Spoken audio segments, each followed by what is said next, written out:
નૈમિષારણ્યની અંદર થયેલી છે. નૈમિષારણ્યની અંદર 88,000 ઋષિ મુનિઓ એ આ કથાને શ્રવણ કરે.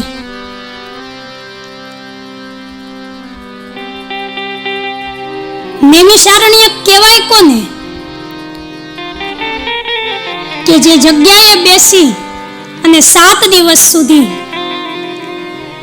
તપ કરવાનું હોય,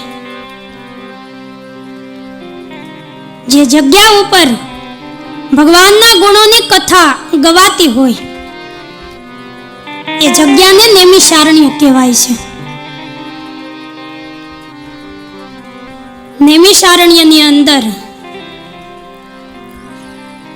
88,000 ઋષિ મુનિઓ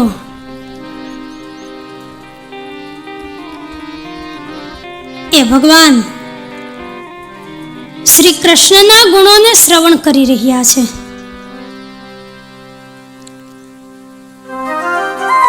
અને જે જગ્યાએ બેસી અને તપ થાય, તપ કરવાનું હોય, એ જગ્યા એ નૈમિષારણ્ય જ કહેવાય. પછી ગમે એ જગ્યા હોય, આપણે સૌ પણ આ 7 દિવસ સુધી તપ કરવાના છે.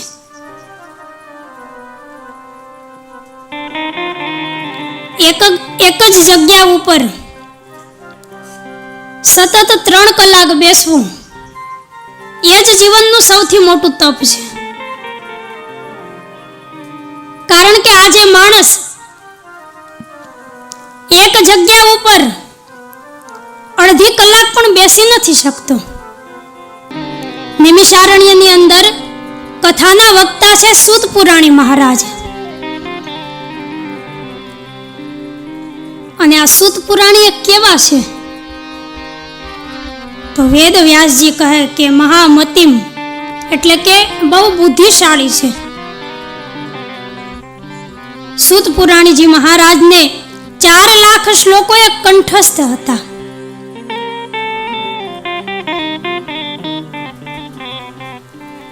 સૂત પુરાણીજી મહારાજ નૈમિષારણ્યની અંદર આ ભાગવત કથાના વક્તા છે,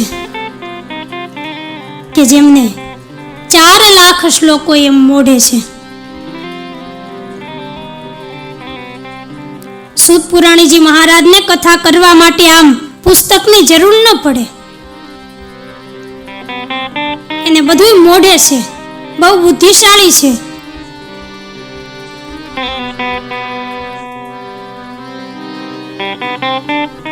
કથા સાંભળનારા શ્રોતા પણ સોનકાદી ઋષિ મુનિઓ કે જે કથા સાંભળવામાં કુશળ છે. એટલા કુશળ કે કોઈ પણ કથા જો એને સમજાતી નથી તો એ ફરી પાછો સૂત પુરાણી મહારાજને પ્રશ્ન કરે. કથાને તો આપણે ધ્યાનથી સાંભળવી જોઈએ.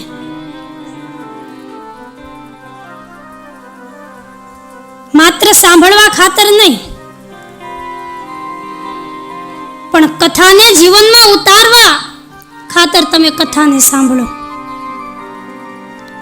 કથામાં આવી અને બેસવું એટલું પૂરતું નથી, પણ કથાની પ્રતિ તો માનવીને પ્રેમ હોવો જોઈએ, ભાવ હોવો જોઈએ, તો આ કથામાં મજા આવે.